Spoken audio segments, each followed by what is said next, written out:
दीगर खबरें शामिल करते हुए आपको बताएं, रावलपिंडी और इस्लामाबाद समेत मुल्क के मुख्तलिफ इलाकों में इंटरनेट की रफ्तार सुस्त रवि का शिकार है।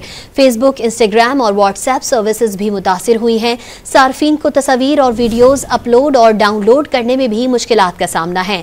सार्फिन VPN के जरिए सोशल मीडिया ऐप्स इस्तेमाल करने पर मजबूर हैं। दूसरी जानिब वज़ीर मुमलिकत IT शिजा फातिमा के मुताबिक वजारत दाखिला की हिदायत के मुताबिक X को बंद किया गया है। X पाकिस्तान में 2% से कम लोग इस्तेमाल करते हैं।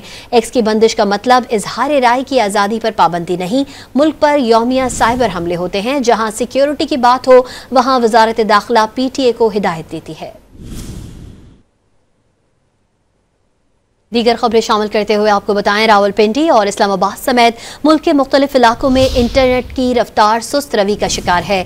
फेसबुक, इंस्टाग्राम और व्हाट्सएप सर्विसेज भी मुतासिर हुई हैं। सार्फिन को तस्वीर और वीडियोज अपलोड और डाउनलोड करने में भी मुश्किलात का सामना है। सार्फिन VPN के जरिए सोशल मीडिया ऐप्स इस्तेमाल करने पर मजबूर हैं। दूसरी जानिब वज़ीर मुमलिकत IT शिजा फातिमा के मुताबिक वजारत दाखिला की हिदायत के मुताबिक X को बंद किया गया है। X पाकिस्तान में 2% से कम लोग इस्तेमाल करते हैं। X की बंदिश का मतलब इजहार राय की आज़ादी पर पाबंदी नहीं, मुल्क पर यौमिया साइबर हमले होते हैं। जहां सिक्योरिटी की बात हो वहां वजारत दाखिला PTA को हिदायत देती है।